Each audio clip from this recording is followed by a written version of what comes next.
Hey guys, so today I want to talk about the Oklahoma City Thunder and their upcoming offseason, which I think might be one of the most fascinating ones in recent memory.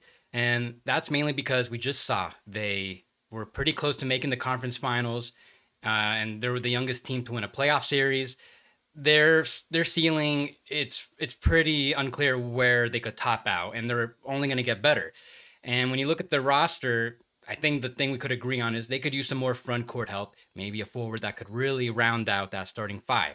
And what makes it so interesting is that they're entering this offseason with 30 million plus in cap space. And they don't have to use it now. They could also roll it over into the next offseason where there could be better players available. But they have a pretty short window to use this flexibility. And that's mainly because Jalen Williams and Chet Holmgren, they're going to be getting new contracts 2 years from now. And once they get paid, that's it. The flexibility is gone. So I want to go over what they could potentially do with their cap space, just how much they have, who may and may not be available, and then I want to go over a scenario that I think is really fun and would love to see happen. So here's the Thunder payroll heading into next season so far, and a couple things I want to know. First, Josh Giddey's on the final year of his contract. He's going to be extension eligible this summer. Now, his long term fit with the team's already been in question since before the playoffs, and he just became a non factor in the Mavs series and was basically unplayable as the series went along. So, because of all those reasons, I would not expect him to be extended, and he could very well be a trade candidate this summer. Then you got Isaiah Joe and Aaron Wiggins. They're both on minimum salaries, but they're both team options. So they could both be declined, so they could re-sign with the Thunder for higher amounts, which could make sense for them to lock up those guys at higher amounts now, since they have so much flexibility, so they could keep them once the roster gets more expensive. But when you put it all together, the Thunder are looking at roughly 33 million in cap space without needing to decline any of those options if they just keep the roster the way it is. And then they have the $8 million room at level exception that they could use after spending that 33 million. So they'd be able to just go ahead and sign or trade for just about anybody outright without having to sacrifice any of their current players if they wanted to. Now, I want to talk about Isaiah Joe's situation a little more because he's been so valuable for them. He's been one of the league's best shooters, and he's been often closing games for the Thunder. So as I mentioned earlier, he's got that $2.2 million team option, which is the minimum that the Thunder could decline and then re-sign him to give him a higher starting salary and a long-term deal. And if they do that, he would have early bird rights. So this would be the maximum amount that they'd be able to give him, projected at 55.8 million. Now, it's important to note that the starting amount, that 12.5 million, would not interfere with their cap space. They could spend their 30 million plus in cap space and then go over the salary cap to resign him to this amount because he'd have a very small cap hold that would interfere with their cap space. So I think it makes a lot of sense for the Thunder to give him a raise now and lock him up to a long-term team-friendly rate that would help keep him when the roster is more expensive in the future. And now this is just the maximum amount he can get. And since he'd already be getting an immediate raise over that 2.2 million, maybe they can get him to agree to lessen this amount. So what can the Thunder do with their cap space to address their front court? And I think the most obvious one would be to sign someone outright in free agency. Now, when you look at the players that are available, you got guys like OG Anunoby and Pascal Siakam at the top. But I don't really think they're really going to be available. It seems like they're probably going to re-sign with the teams that they're already with. And then when you go down the list, you've got guys like Tobias Harris, Miles Bridges, Obi Toppin, and it's hard to really know if these are a great fit. So, not seeing how limited the front court options are in free agency, they might have to look elsewhere to find that upgrade. So then they could look at the trade market. And when you look at who's available for trade, there's at the top Brandon Ingram, and then you get a little cheaper. There's Jeremy Grant, guys like Kyle Kuzma. I think Denny Avdia would make a lot of sense. He's making like basically the mid-level exception. Maybe Julius Randle could be available. And the Thunder have enough draft picks to acquire just about any of these guys. So that option might be a little more realistic. Now, it's also important to note that it's possible a lot of those front court players aren't even available since most teams are trying to compete. They want to keep those players to be good. So there's also the worst case scenario where they kind of repeat what they did last offseason, which is trade for more bad contracts and get more draft picks, keep accumulating assets, and keep adding to that big pile they already have.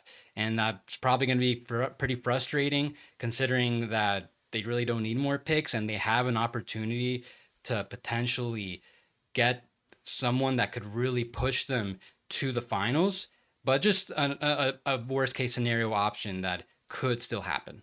Now, with that said, I want to go over a scenario where they're getting a front court all star who I think would help them a lot, could fit into their payroll in the long term as the team gets more expensive, and there's some really fun salary cap mechanics involved.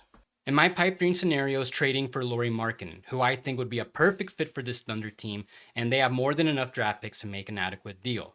Now, what makes him so interesting for the Thunder is that he's going to be eligible for a renegotiation this season, meaning they could use their leftover cap space to increase his $18 million salary this upcoming season and then give him an extension off of that. And they'd be able to do this 6 months after potentially trading for him. However, if the Thunder go into the regular season under the salary cap, there's now a new rule that limits the amount of cap space it can carry. It's a difference between the salary cap and the minimum team salary that teams must spend on its rosters, which would essentially be 14.1 million. So let's say they successfully trade for him and they go into the season under the salary cap. So his salary plus that 14.1 million maximum they can give him in January or February, they would be able to increase his salary up to 32.1 million. They can then give him up to 4 years as an extension, with the first year being a 140% raise off that $32.1 million amount. And that would give him a total of 4 more years and $216 million in new money between those 4 years and that extra money he's getting in this upcoming season. So this would be the maximum amount that the Thunder could renegotiate and extend Lauri Markkanen to mid-season.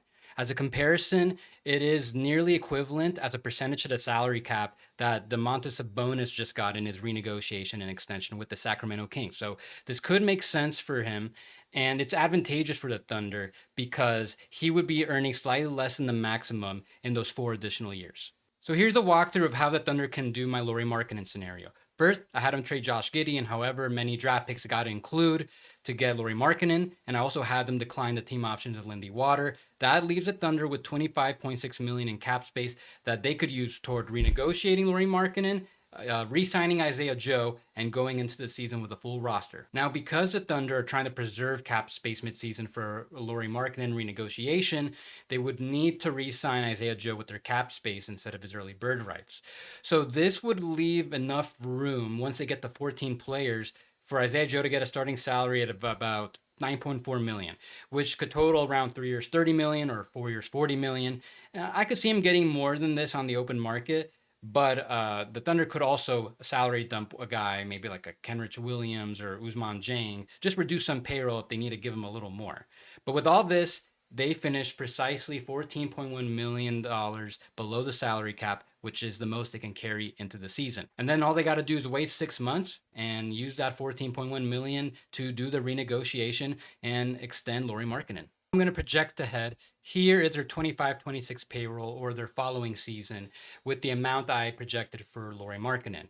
Now, I'm sure several of these draft picks will be moved by then, especially for a player like Markkanen, but the Thunder will be able to get to a full roster and stay well below the luxury tax. So they'd still have plenty of flexibility to trade for a mid-salary player, someone who's making as much as Lou Dort or so, or add someone with the mid-level exception and still stay below the tax. And now I want to project even further ahead. And the amazing part is that this roster could probably still be sustained into the 26-27 season and beyond when Chet Holmgren and Jalen Williams are going to get their new deals. Now, obviously, things can change, but for now, I'm projecting both of them to get max contracts, which would start at 25% of the salary cap. Now, the Thunder would be able to field such a deep roster with 4 max players. They can have Lou Dort and Isaiah Joe on top of that, making mid-level type money, and still field a competitive back end of the roster. Now, they'll definitely pay a pretty significant luxury tax bill. I've got them projected at over 100 million, but ownership has shown an appetite to dip well into the tax before.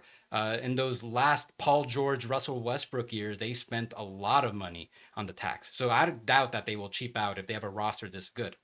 Now, The only other thing to know is that they would probably be over the second apron at this point with a roster this expensive. Teams that finish over the second apron would have penalties to the draft picks in the future. Their first round pick 7 years out from that season would be frozen from being traded. And if they're over the second apron again, then that draft pick can be lowered to the end of the first round. But for a team this good and that can be sustained for potentially a decade plus, could they be immune to the penalties of the second apron? Because that draft pick could be at the end of the first round, anyways. And they've got so many draft picks over the next 7 years that does it really matter if they can't trade one of them in the future? So it's possible that this Thunder team can sustain a high payroll over the second apron for multiple years. It's just a matter of do they want to spend exorbitant luxury tax payments over those seasons? Now, in all likelihood, Lauri Markkanen will probably extend with the Utah Jazz. They have the cap space to give him even more in a renegotiation and extension than the Thunder can, and they already have more than enough draft picks going forward, so maybe they don't even want any more. There might not be a trade that really suits them, and they just don't have any cornerstones just yet other than Markkanen. So they probably want to keep him around for once they're ready to start competing. And you might be thinking, well, why don't the Thunder just trade for Lauri Markkanen after he renegotiates and extends with the Jazz mid-season? And the answer is that wouldn't be possible. And the reason for that is because Markkanen becomes renegotiation eligible in September.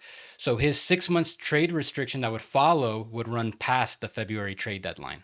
And so while the Thunder will likely see what they could do with their cap space for more realistic targets, whether it's in free agency or trade, they could also just wait until the next offseason. If they can't get anyone that they're totally in love with, then why commit to him if you don't think he's such a great fit long term? You could just see what's out there in 2025. I do think that they'll probably, though, find some type of solution at the front court, even if it's just a short term one, and reevaluate later. But in any case, the Thunder have been extremely patient. It's paid off so far. And whatever they end up doing, they're just in such a great spot going forward.